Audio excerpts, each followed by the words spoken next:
Theology by the book live. We're live. Backwards Mirror to Parenting by God's Promises by Dr. Joel Beeke. This is, I think I can put our names up. I remembered learn how to do this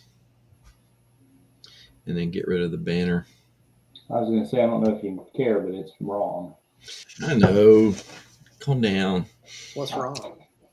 The banner. I'm going to leave. You have such an anger issue. I've been trying to tell you this whole time. Calm down. There they are. There's our names. Hey, John, what you been doing? You been playing a little golf today? Why do I look? Yeah, you've been on the golf course. No, I got. Is it better? Clearly a tennis shirt. Oh, tennis, yeah. Oh, this. I thought it was my natural beauty. There. That's what I look like when I've been on the golf course. You look more like you've been up on the mountaintop with Jesus. Thank you. That'd be interesting for the podcast listeners. Chapter 22, Helping Teenagers Manage Anger.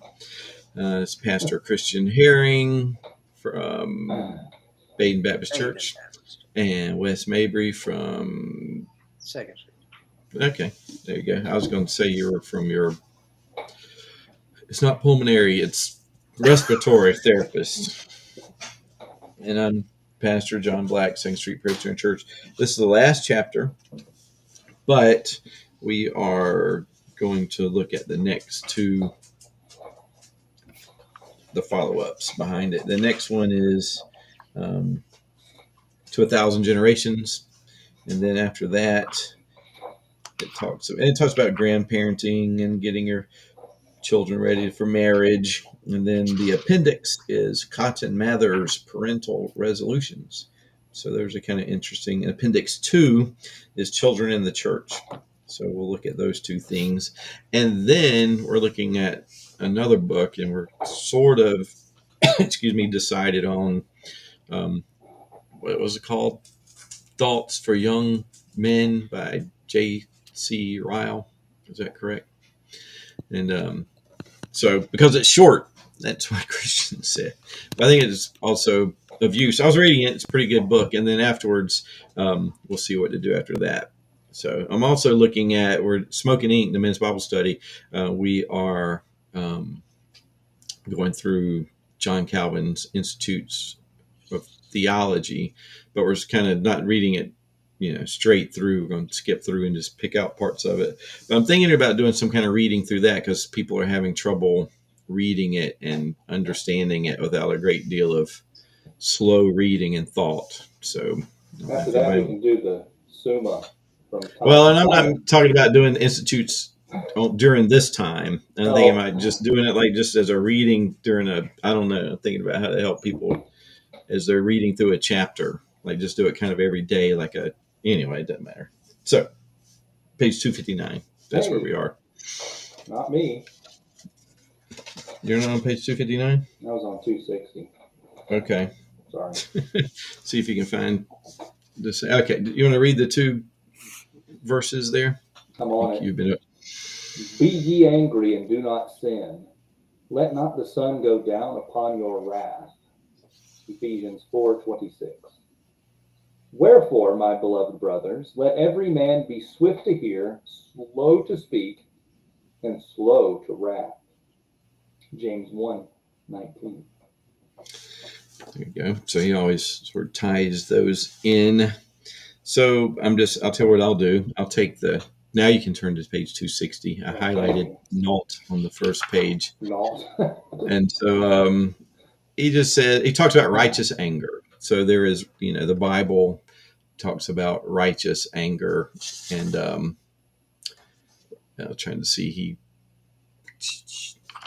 it must be on the previous page. On another page. Where's the verse? Where did he quote that it can be, righteous anger? John 2:14 through 17. Jesus experienced righteous anger. Okay. Jesus experienced righteous anger when he turned over the tables of the money changers in God's temple. I was looking for the quote, so he didn't quote it. So, but what he says is, we and our teens should experience righteous anger, And he says, for this reason, we should not rush to judge our children whenever they are angry. And he said, righteous anger is when somebody dishonors God.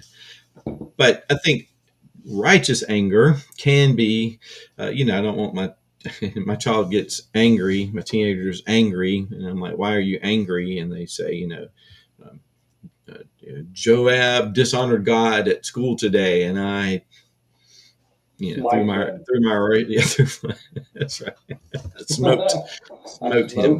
They would say smited because they're teenagers, and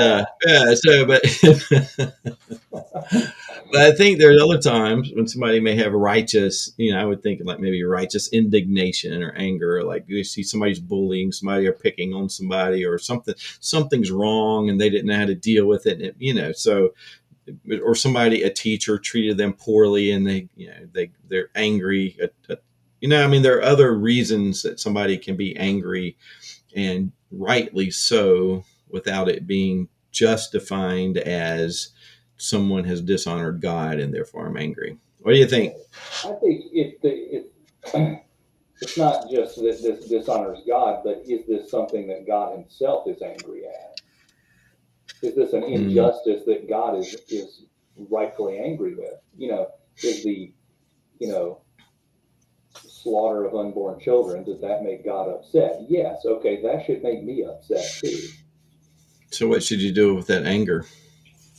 Find a way to turn that into, action. Right.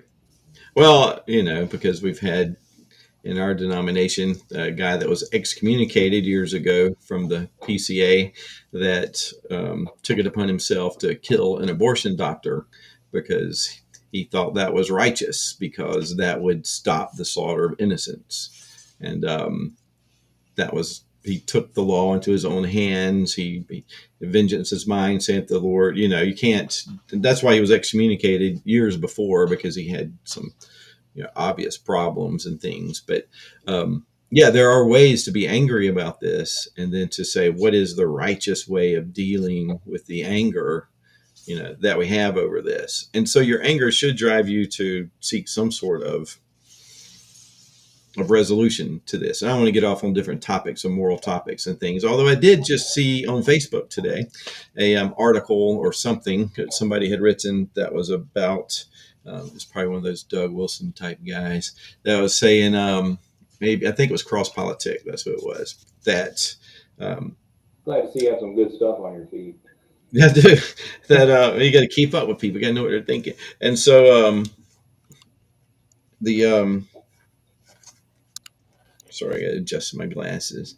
How did they say it? You may be afraid to preach certain things in your pulpit and using as sort of the excuse the fact that we don't talk about politics.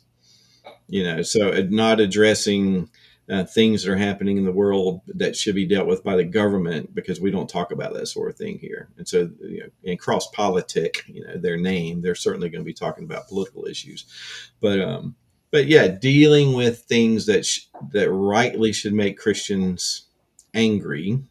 We also have to make sure that as angry Christians, we are still representing Christ. Yeah, righteousness. That's right. And I think in taking the whole Bible into account, not just the ones where we're, smiting the Egyptians or the Philistines, turning over tables at the temple, but also seeking to live a quiet and peaceful life. We're trying to help spread righteousness so that it will exalt a people and things like that, not just, going out there with our sticks and clubs and trying to fight for peace. Anyway, that's all in here, right? He really went there.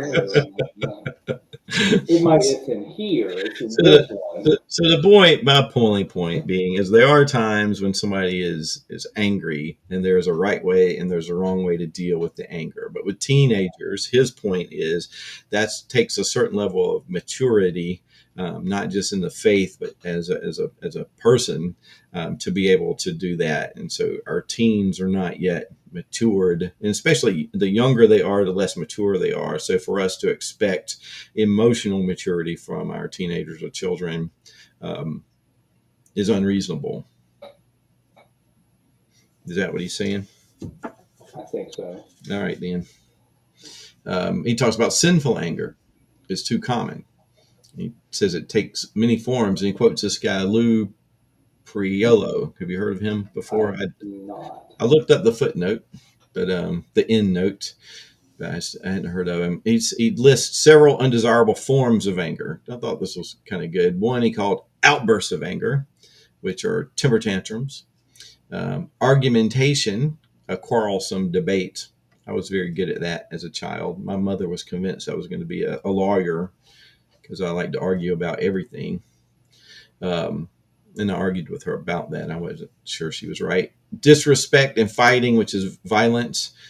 Animosity, cruelty, and strife, which is antagonism. Acts of vengeance, malice, and bitterness.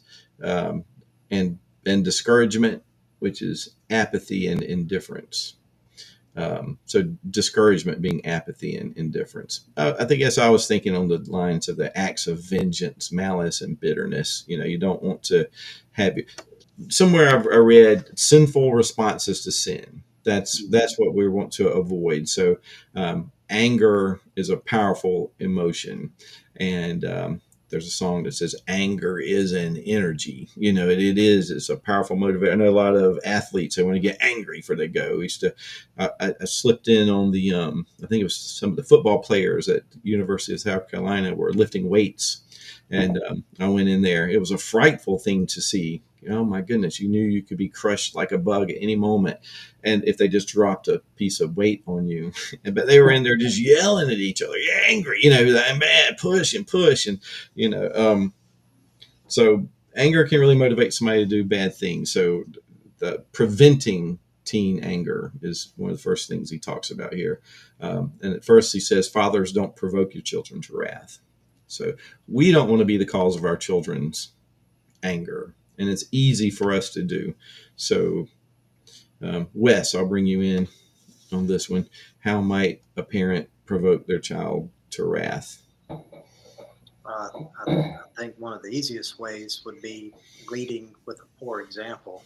So, honestly, how are you responding to a certain situation? I mean, obviously, if you want to correct your child, the worst possible way you could do that is to lead by a bad example, right? So not practicing self-control, disciplining in anger, which can be hard. But when you do that, I would imagine, I don't have teenagers, but a 4-year-old sees me responding that way in anger, disciplining anger, it's probably not going to have a lot of positive effect.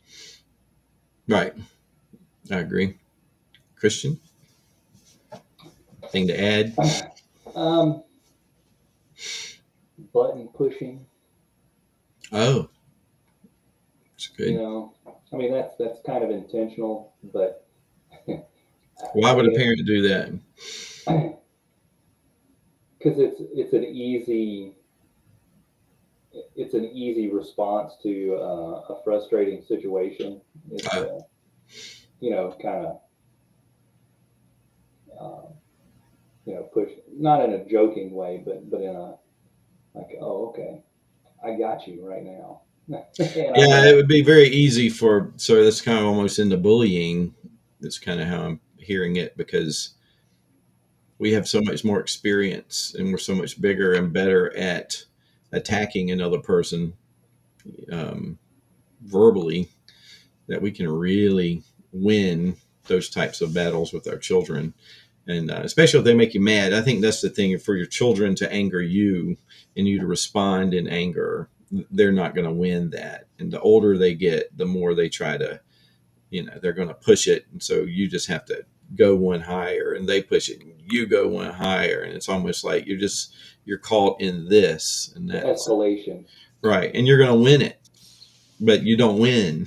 Nobody does. No. So at some point he talks about, what you have to do is you have to misdirect. It's what you talk about, somebody's pushing like this, whoever the strongest. But as long as you're pushing, there's still the struggle. But if one person can just like step to the side, then the other person just kind of falls over themselves. And so if you have somebody who's really anger, and a gentle answer turns away wrath, harsh words stir up anger. So if you're able, when somebody's coming at you in anger, if you're able to handle that without being angry, they really eventually just sort of fall over themselves, because they escalate to the point that, like, I didn't even mean to be this angry. So yeah, so like somebody physically altercates, somebody's trying to hit you, and you're able to move and block. If you're a professional boxer and somebody's trying to punch you, and you're just like, you could just be laughing the whole time. Like, oh, come on. They can't even touch you. And eventually the other person, they either wear themselves out, or they start to wonder, how in the world are you doing this? And, so what we want with our children is to be able for them to see, like, I have people in my life that I see how they handle anger, and I'm amazed. I'm like, that's how I want to be. And so I want my children to see me handle anger, and for them to say, that's how I'm supposed to do it. And that's how, I need to be. But that's very hard to do, because anger is an energy, and your children can make you angry quickly. And how do you deal with it, Christian? Do your children ever make you angry? Listen, I'm here to learn. Okay. Wes, tell us about the many times. And your children aren't even old yet. They're already making you angry. Yeah. I mean, that's kind of the whole, like, the overarching theme of this book for me is, how do you hold them to a standard you yourself don't always keep? And, and here we are talking about teenagers. I'm like, man, he's giving this advice for parenting teenagers. I'm holding a 4-year-old to that standard, Mm-hmm. So yeah, I do get angry, and I've got, I'm bad to hold this standard when here I am with 30 plus years on my oldest child, and I'm not keeping the standard all days, For instance, I've got a checklist to accomplish. I've got 5 chores to do. Do I always do them all? No, I don't get to them all, but I expect them to, So I think there is a learning, obviously, through prayer and the Holy Spirit, we get better with these things, but it is not perfect. It's not perfect ever. Well, I've heard it said that, your spouse is one of the major sanctifying influences in your life. But whoever said that didn't have a bunch of children either, because children, your wife will help sanctify you, but your children tend to bring out all sorts of things that you didn't know. I mean, there were things about myself I thought I had dealt with years ago, and then all of a sudden it comes out because this child pushed this button, like Christian's talking about, so you just have to, and I think the way you deal with it, and I'll let Christian tell us the proper way to deal with this, is that you just, you have to notice it. It's good to have a spouse, it's good to have a wife or a husband there to be able to say, you need to back, but then you need to be able to listen to them. That's because the hard part is, it's like you're kind of revved up, and when you engage that gear, that thing's going. So you have to make sure that you are self-aware enough to know that I can't, if you have trouble with it, then you got to walk out and go. That's just one of the things. Leave the room, take a breath, come back, apologize. And that's a big step towards it. I lost my temper. I got overly angry. I should not have done that. And that's one of the ways you deal with it. But being able to talk about, dissect the situation. What caused you to be this angry? Talking to your child. So how do you deal with it, Christian? Anything to add to any of that? No, I'm still stuck on, like, dealing with my own mess. Well, that's the whole book. Is what Wes is saying. It's like, when you read it, it's like dealing with teenagers' anger. It's like he's not going to. He's going to talk about us dealing with our anger. Well, for me, I want the book that just deals with them and lets me be who I am. Part of it is trying to be self-aware enough to kind of assess and be like, okay, number one, why am I mad? And like, what's the truth here? Hmm. You know, if I'm mad about something, but I've basically fabricated the whole thing in my head, you know, based off of one thing, then I need to back up and say, hang on, okay, what do I know to be true about this person? What do I know to be true about this situation? And let me try and look, like, anger is so manipulative because it is. It's not here. It's here, Mm-hmm. right? And to be able to try to back up or try to dig down and say, okay, this is not really worth getting angry about, or something like that. It takes. I certainly don't do it well, but that's what I'm But trying no, to I get think you're better right. at. You have to disengage is one thing. I mean, if you're in a conflict with somebody else and there's this thing happening, I mean, somebody has to. We talked about you're on a railroad track and the train's coming. What's the best block? What's the best way to block the train? And it's like you just jump off the track. And when somebody's angry, I mean, that's one of the things. It's like an arrow coming at you. All you have to do is just move to the side. You had to be quick, but the arrow doesn't change trajectory. And people are like that too. If somebody throws a punch, it's very difficult. The brain goes from here to where the target is. And so you have a certain amount of time to get out of the way if you can see it coming. So if you're self-aware with your emotions and you see these things happening, you have to somehow you stop throwing the punches, but they're still going to come at you. So you have to disengage. And that's why you may walk away or just ask the person, what did I do? Why are you so angry right now? What's going on? Maybe you need, and if they're children, give them a timeout. You say, take a break. Both of us are angry right now. Let's come back to this in a minute. We'll circle back to it. But you can do that sort of thing with children because they're not going anywhere. And I think the biggest problem is the self-control issue that we have. So when I did the Taekwondo classes and we had the paperwork that parents always had to fill out, or there was one question on there that said, what specifically do you want your child to learn from taking this class? And of the, I don't know, hundreds of thousand plus people who filled out these applications, the parents 99% of the time said self-discipline and self-control. That's what they wanted their children to learn. And I would say but they didn't want me to discipline the child. That was the thing. Until they learn self-discipline, somebody else is going to discipline. Until you learn self-control, somebody else is going to control you. And so that's the thing about ourselves too. If we can't control our anger will control us, and then we'll look back at it and be like, what did I do? But self-control and self-awareness, because that's what both of you are talking about. It's a learned behavior that you typically learn over time from making mistakes with it. So the first thing he says is love your teenagers. Is 20 love minutes them. was the first thing. Yeah, what?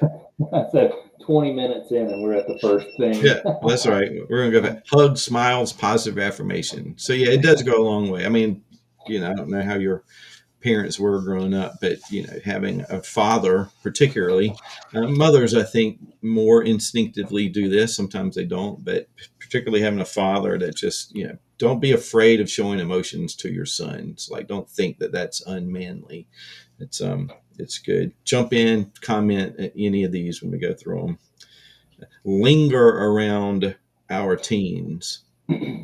So I think don't linger around everybody's teens, but linger around. And all he's talking about is like hanging out with them. You're doing things with them. You're part of their life. You know what they're doing. Things like this. Listen to them, their hopes, their dreams. Hear what they're about. What's really going on inside of them. Sometimes they'll get to a certain age and they kind of shut down and they don't want to talk. But it doesn't mean they don't ever talk. So when they do talk, you listen and pay attention, so then they know, at some point they can tell whether or not you've, like, what do you get them for their birthday or for Christmas? Have you been listening?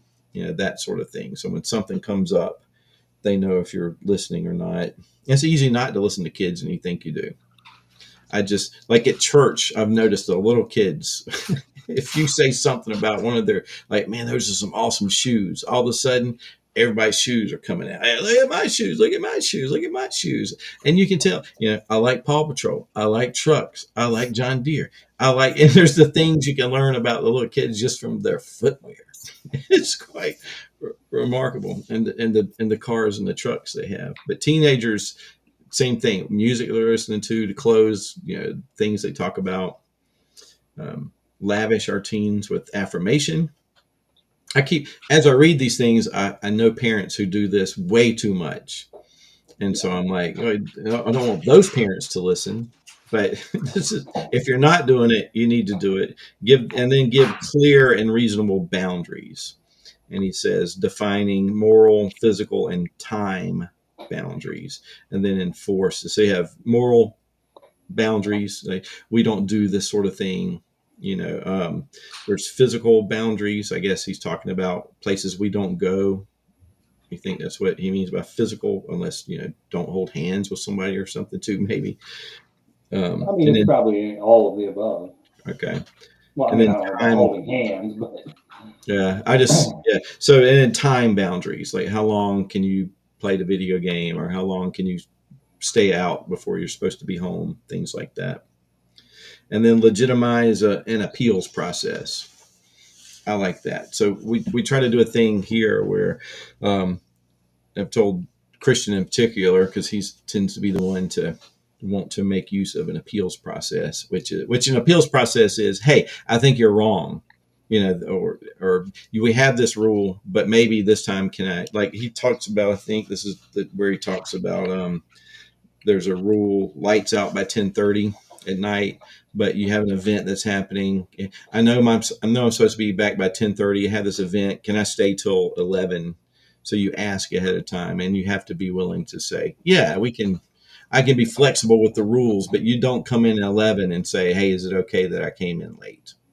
So with Christian, it's like, for example, take the trash can to the road. I don't want to take trash can to the road. It's like, take the trash can to. So but he should have some way to be able to say, why don't you? Where I would say, why don't you want to take the trash can to the road? What's wrong? And maybe he's afraid to go outside, or maybe he has an injury or something, or he's got something else more important to do. So, and then you can decide between those things. But you need to allow your children the opportunity to be able to say politely, and Christians learn to manipulate, not you, Christian, my grandson, Christian, to manipulate this system where I say, go do this. So, you're supposed to just do it. He'll go, just a second. Is it possible? That first. I was like, okay, start the obedience part first, and then you can talk to me while you're doing it. And so that's sort of the rule is, do it and at least try to be obedient and try to be respectful in your argumentation. So an appeals process is good. Locate the heart of the problem. That's another one. So I heard a guy talk about one time, you can go into a house and you paint the house, but the house has a wiring problem and it's going to burn down. So you have to address the wiring. I was talking to somebody the other day about go into houses and help people get them cleaned up. We had cleanup day at church. They talked about going into somebody's house that was just like a hoarder. And then you go in, you clear it all out, and you're like, man, this.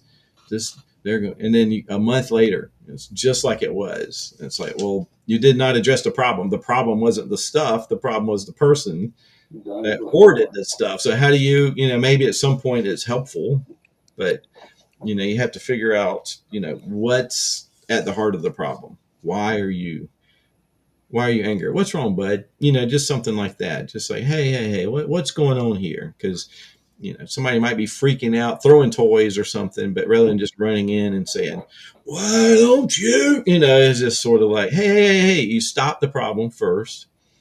I've told one of my other grandchildren it would always cause problems. He would, well, see how I did that. He tended to be, he's very reactionary. And so he'd say, why are you always coming at me first when I have a conflict with somebody else? And I said, well, when the Hulk is in the room, you have to deal with the Hulk first. And you're the one that's trying to, you're the one blowing up over here. I got to deal with you first. Then I'll deal with whoever made you angry. But you're now, so what causes this with you? I don't want to be the only one that's talking, but some of this is kind of straight out of the book. So any thoughts on identifying heart problems? And then over here is responding to angry teens. We must not respond to anger with anger. So there needs to be a whole book on how not to do that. Right? Yeah. So, and I do. I respond with anger. I mean, and he says you should only do it when they're disrespectful. But I find it disrespectful for my child to be angry with me. You jump quick to disrespect. Disrespect is like, I want my children to be like all those other children, the good children you see out there that never talk back to their parents, in the movies or in public. We're also liable to, because what we back to the very beginning, because there is righteous anger, like because that is a thing, right? We're quick to, well, our anger is always righteous, Hmm. And the same thing here, like, well, obviously my child is being disrespectful, therefore my anger is justified towards them. And so this is righteous anger and God's on my side, and I'm going to give them both barrels. I'll throw them across the money changers table. And because you can. Because I'm right, because my anger is righteous. Mm-hmm. And we're real quick to automatically, whether it's from disrespect or something, our anger is kind of like, what are the big sins? Well, the big sins are the ones that you do, and the little sins are the ones that I do. What about anger? Well, righteous anger is the kind that I have. Yours is the bad kind. It's sinful. I think we're too quick to go there. That's even with our kids. And also remember that you guys had, because your oldest child, how old is 11. 11.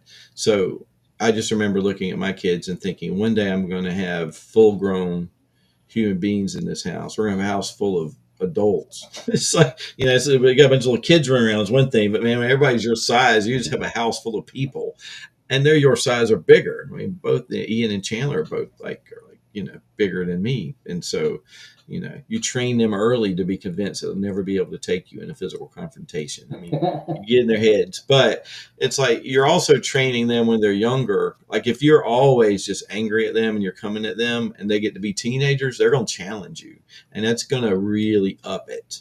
And so you've got to be able to, before you get to that point with your children, is to let them know, if you see me angry, it's because I've just had a failure, and I'm going to apologize a little bit. And you need to understand. They've learned to learn me over the years. But here's the thing about teenagers: they all the lessons you taught them when they're little, they're gone. It's like they never learned anything. And then it's like you never learned anything about parenting either. That's comforting. Tyler Thompson. That's what I'm saying, encouraging. It is. Well, and that's why you're constantly growing. So Tyler Thompson, I can't remember how many children he has, 4 or 5 now. So he said, all your children are, and they're all probably different, aren't they? And he said, and they're different every day. Like each child is different every day, and it's kind of the thing. But the common thing is, it doesn't matter how they change, but what you do learn one another, and you do. As Judah gets older, Judah's going to know you, but he's going to be changing and figuring out, how do I deal with the hormones, the emotions, the mental stuff, the stress that's coming at me from the world and my friends, and but if he's learned that no matter how angry and frustrated I am with my mom and dad and everything, it's like deep down, I know they love me, and I know they care about me, and I know where I can go when things are difficult. And that's the groundwork you want to lay early, is just to be able to that's why the affirmations are necessary, to be able to hear. He talks about it too. What are your dreams? What do you want to, and then you encourage those things. Like, well, let's pursue them. If this is really what you want to do, how can we, let's start working. And if they change their mind, I want to be an astronaut, and the next day they want to be what's the opposite of an astronaut, a oceanographer. It's like, okay, well, we'll go submariner. We'll go down. Right. So, in a good way. Then responding to angry teens is where we are. So he says, don't respond with anger. Parents must demonstrate fruits of the Spirit. our gentleness will help them cool off. The second paragraph there is Proverbs 15:1 is the soft answer turns away wrath, grievous words stir up anger. And then that last paragraph I circled, I thought it was good. Emotions are contagious. What do you think about that idea? Agreed. That well, we see that problem between our children, not from us to them. Like, why are you? Don't freak out right now. All you're going to do is get everybody else freaking out. Somebody bleeding. Blood. It's like this. No, everything's fine. We're going to die. No, you're not. And now everybody thinks they are. So gentleness, though, and responding in calmness is also contagious. You think. You hope so. Well, when the building's on fire, whoever is not screaming and seems to know the direction, that's the guy that can helps everybody. You want to be the guy that's got it together when everybody's freaking out. There was the last on page 264, the last paragraph there. In other words, we must major in the majors such as blatant disobedience and minor in the minors like messy rooms. But if we told them to clean their room, that's disobedience, and our anger is righteous. It's disrespectful disobedience too. But you see, so we had this. My wife and I had this discussion this morning about what do you put up with? What do you allow? How much? Is he folding his clothes properly? Is he folding them at all? Is he shoving them in a drawer? Is he just picking them off the floor? And my thing is like, I don't know, if they're in a drawer, good, but then he won't be able to find anything. And I'm like, well, then he won't be able to find anything. And then now he's angry in the morning. He's all jumbled up because he can't get out of the house because he can't find his jacket. And I'm like, then he'll go to school frustrated without a jacket. I don't know. And there are certain things you have to, ahead of time, you have to be able to say, what am I willing to tolerate? And I think Wes was talking about this earlier. He's got 5 things. How do you say it? You have all these things that you have to do that you haven't accomplished, but you demand that he gets everything of his done. So it's a hard thing. This is a hard one. I really think it is, because you tell the boy to clean his room, he doesn't clean his room. That's disobedience. That's complete disregard of the 5th commandment. He blatantly lies to me. That's right. He's sinning then. So how do you pick and choose these battles? Because obviously I don't want to be fussing all day. So I just want to spank you for one of these violations. I mean, I think it's tough though. Like, it is. Choose these battles, but what I do like, the majors and the minors. If there's minor things that I need to lay off of, I'm all ears. It just seems to me they're all in. They're a violation of the 5th commandment. All right. So I think say it. He does say on page 265. This was somewhat relieving. We shouldn't let our teens think it's okay to stop picking up after themselves, but we have to keep their offenses in perspective and maintain self-control.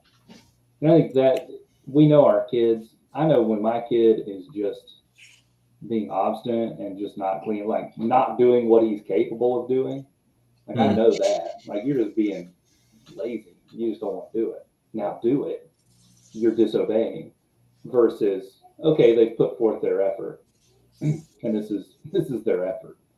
We can work with that. That's trainable.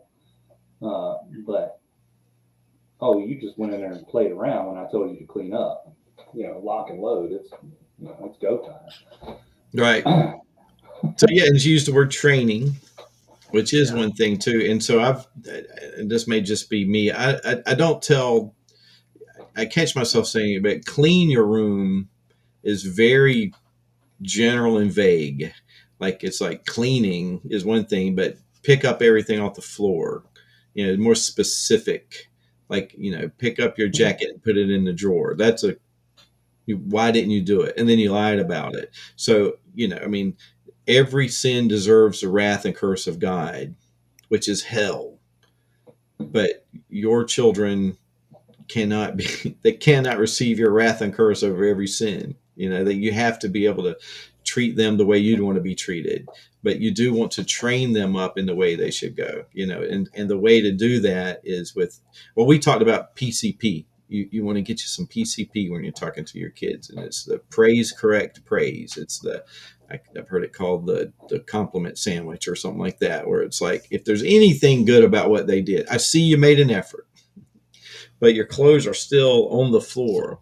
But I do see you picked up a few things, but so you're trying not to just be like, you can drive your child to exasperation, because we're all sinful and we're not going to be able to do everything perfectly. We won't have perfect obedience either. And so you have to be able to give, I think what I hear Wes saying is like, where do you draw the line between I'm allowing a certain level of disobedience and demanding obedience? I don't know if I worded that properly, but how would you say that, Wes?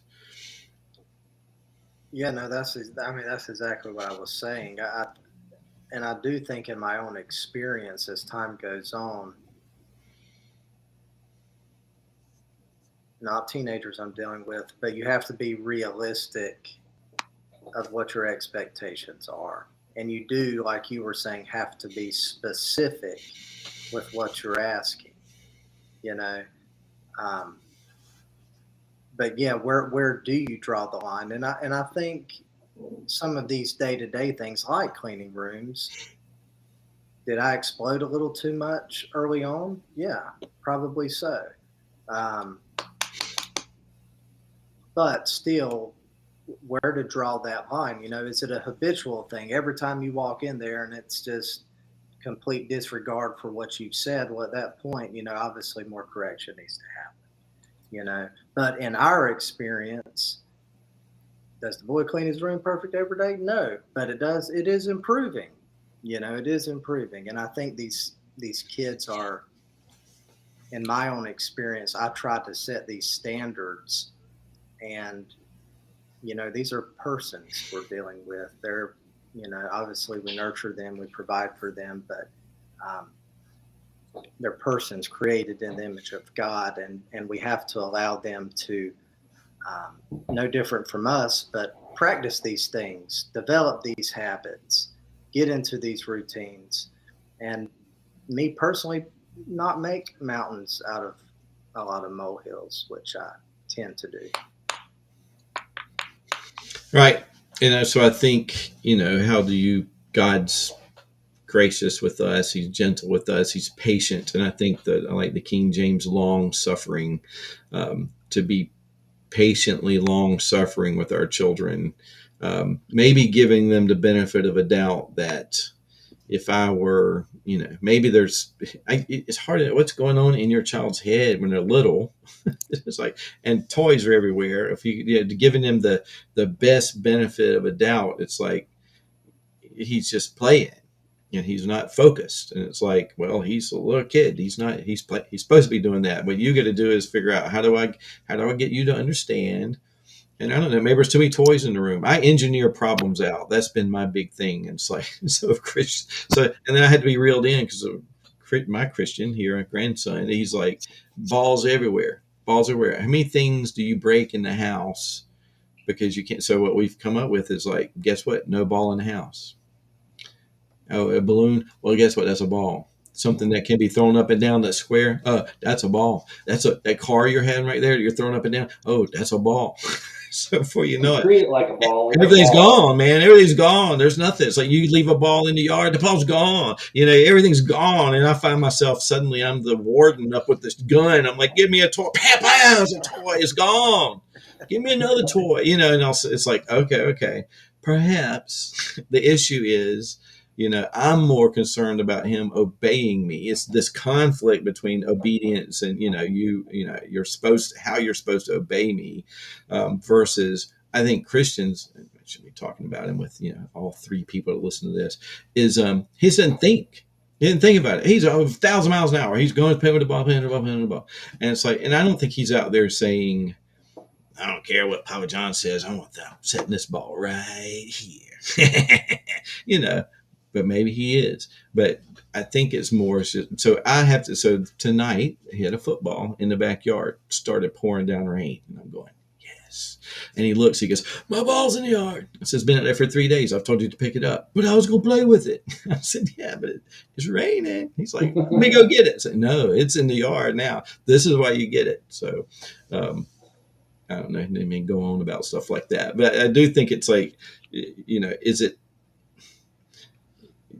it's the majoring in the majors and minoring in the minors, and you're training a child. It's like, what is Judah thinking when he's doing these things? Or even, and so he just doesn't care about the same things you're caring about.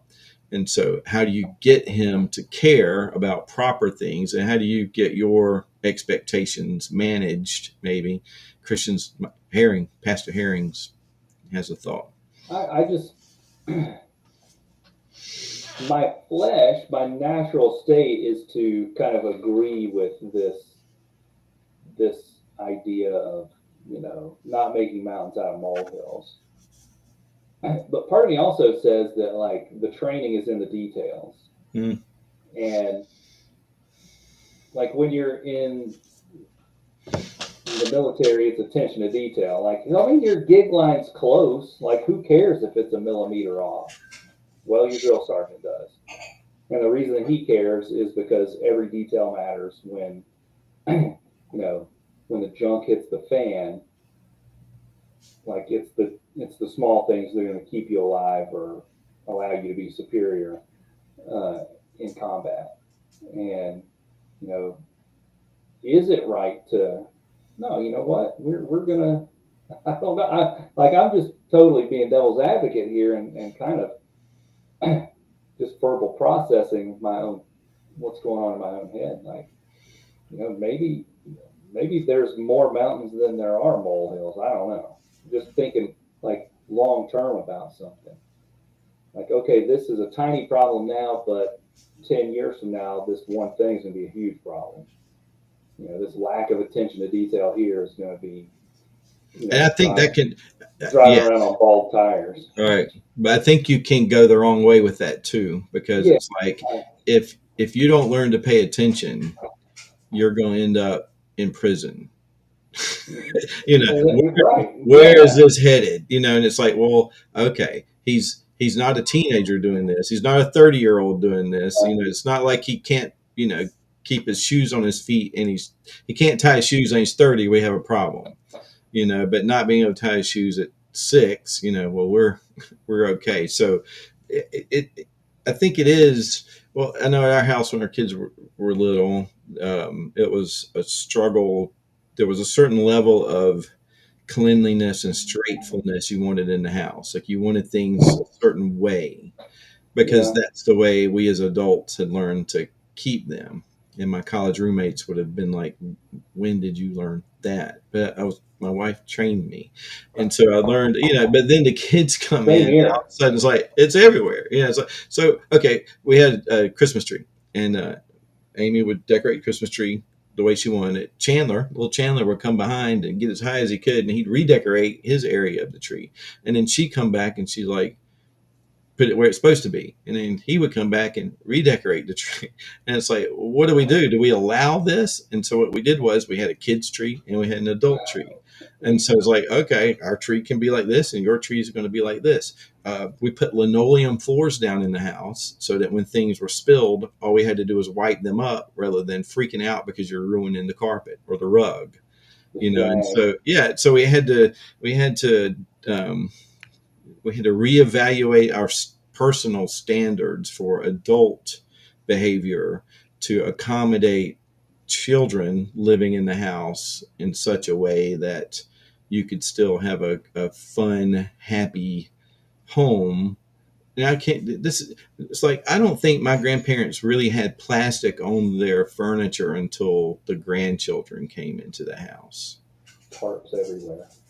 I mean, did you have grandparents that had plastic over the This is a generational thing. It used to No, be they just had a room you couldn't go in. okay, The but it formal. used to be, they covered everything had plastic on top of it, and I'm like, why do they put plastic on their furniture? It's because when you come over, you spill stuff on it. And so I never thought about that. I thought they just lived like that. No, no, and so when you're a grandparent and your grandkids are coming over, things get moved, things get put away. But if those children lived in my house, it's like I rearrange everything. Now your life changes to accommodate. So maybe some of what we're saying is we have to accommodate our levels of expectations for who they are, allowing them not to feel, because they could grow up thinking no matter what I do, it's wrong. No matter what I do, it's not good enough. No matter how hard I try, I get yelled at. When in fact, they aren't trying very hard. They aren't, but in their minds, they're maybe thinking, I am. So, I'm not advocating gentle parenting by any stretch of the imagination, but I'm also don't think we ought to be the drill sergeants, in their face, because kids aren't, there has to be some affirmation, there has to be some leniency in things. What do you think, Wes? You have a stern look on your face. Just taking it all in. It's hard. It's so hard. It's hard because I think culturally through the years, parenting always looks different, and kind of what we know is what we grew up with, so I'm always curious of what that may have looked like 1,000 years ago. Are we drastically missing the mark? Are we, I don't know. Well, I know there's generations of children who just quit going to church. I think a lot of it was because parents were worried about how they looked, how their children made them look, and worried more about performance, external performance, than actually caring about their kids. I think we've set the bar too low. I'm not saying in some areas. I'm not saying Joel Beeke set the bar too low. I'm just saying we as a culture. My grandparents' generation was,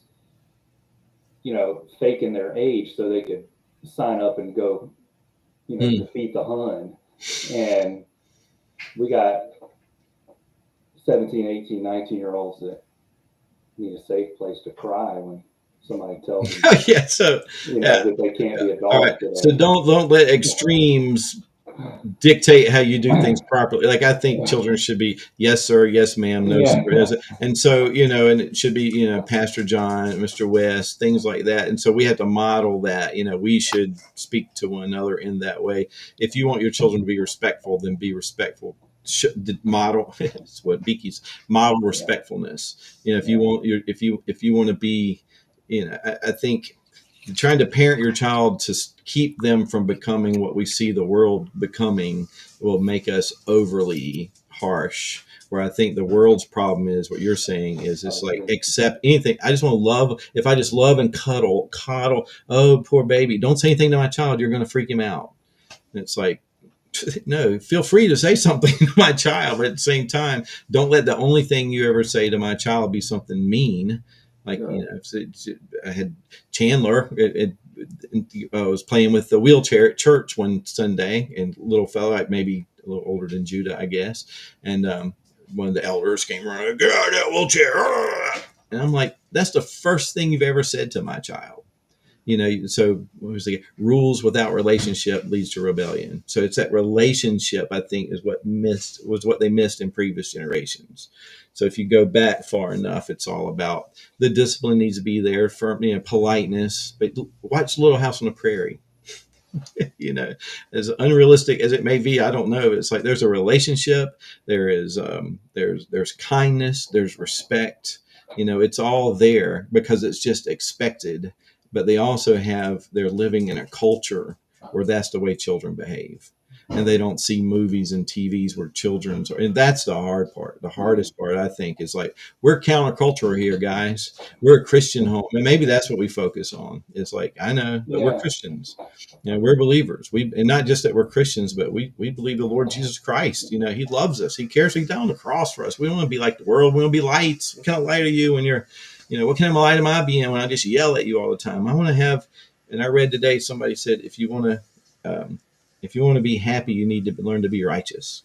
If you want to be peaceful, you got to learn to be good. That's something we want our children to learn, is to be good, righteous, kind people that know how to act in public. They're not creating more chaos. They're spreading shalom where they go. And I think maybe that's what we tell them. I want you to be, I want you to be a guy that's really good and helpful, to all these other people around you. I was on talking spree tonight, guys. That just about covers it. Guys. All right, so next week, weather willing, Wes will be with us. How's Judah's team doing? Have they played yet? It's all practice. Man, they're just whacking that ball just straight into the outfield every time, throwing, catching, just following commands. Not what you would expect from 3 or 4-year-olds. 3 or 4-year-old soccer is awesome. Oh. I want to see. I don't know. See that on a pay-per-view channel one time with professional announcers. That would be funny. All right, so what's our verse for tonight? Our verse tonight is Psalm 9:8. Okay, we're in Psalms. So we're supposed to start 9:08 each night. We said we'll go book by book through the Bible, picking chapter 9, verse 8, completely out of context. And he judges the world with righteousness. He judges the peoples with uprightness. It's appropriate. I like that. That's good. I hate to say I like that. Somebody reads the Bible and go, I like that. Well, what would you do if you didn't like it? Good thing. The Lord appreciates your approval. Right. Yeah. All right. But you guys are doing great. You're examples to the flock, and I appreciate what you're doing. We're all terrible, miserable failures, but, we rise above the crop. Y'all do. Anyway, so thank you. Thank you for doing this with us. And we'll see you guys next time I see you.